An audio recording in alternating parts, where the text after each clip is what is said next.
When ordinary beings give rise to thoughts, they cling to the body as self. This view is known as attachment to the body as self. The Buddha teaches that this body is not the self, rather, the body is something possessed by the self. If the body were the self, then when the body dies, wouldn't I die too? Who, then, would go to be reborn in the next life or attain rebirth in the Pure Land? Even within the cycle of the 6 realms of reincarnation, it is not this body that transmigrates, nor is it this body that goes to the Western Pure Land of ultimate bliss. Therefore, the body is indeed not the self, it is something I possess. It is like clothing. Clothing is something I own, but the clothing is not me. Thus, my casting off and assuming of bodies within the 6 realms is akin to putting on and taking off clothes. To regard the body as the self, this attachment to the body as self, is an erroneous view.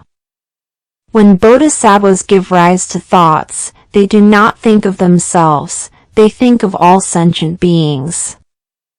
There is no self and no mine, possessions. In every thought, they focus on sentient beings and the Buddha Dharma.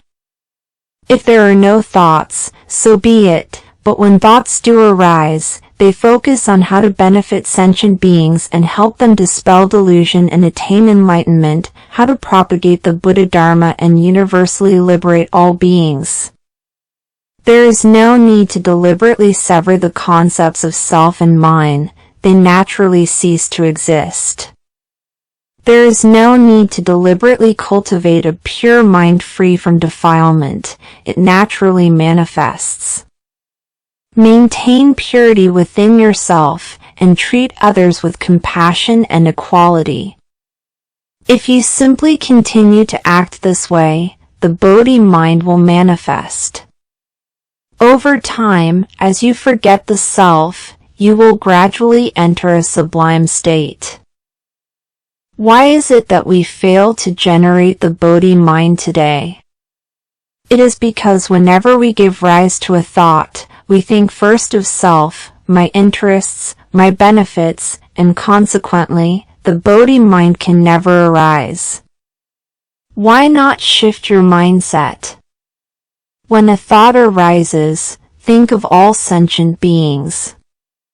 Seeing how much suffering these beings endure, if you give rise to a thought of propagating the Buddha Dharma to help them all, that is truly generating the Bodhi mind. In this world, not only is what belongs to me illusory and unreal, but the self is also illusory. If even the body cannot be truly grasped or held onto, how can there be anything that is mine? If you can truly let go of this, your faith will be genuinely pure, and your vow will be truly sincere. This provides decisive assistance and real benefit regarding your aspiration for rebirth in the Pure Land. Forget the self, let there be no self, naturally, there will be no mine either, and such thoughts will no longer dwell in your mind. All my possessions, my family and loved ones, my honors, my interests, everything that is mine or attached to me, can certainly be let go. When you can relinquish the concepts of self and what belongs to the self, your mindfulness becomes upright, and your heart becomes sincere. Where there is a self, there is inevitably what belongs to the self, possessions and attachments. This is the root cause of the cycle of rebirth in the 6 realms and the very obstacle to spiritual cultivation and enlightenment. Upon true awakening and genuine understanding, realizing that one ought to let go, one attains the fruit of a Srotapanna, Strumenterer. The Infinite Life Sutra, for instance, represents the ultimate, perfect teaching of the one vehicle, if one can truly believe in, accept, and practice its teachings, one attains the bodhisattva stage of initial faith and secures the state of non-retrogression regarding one's spiritual attainment.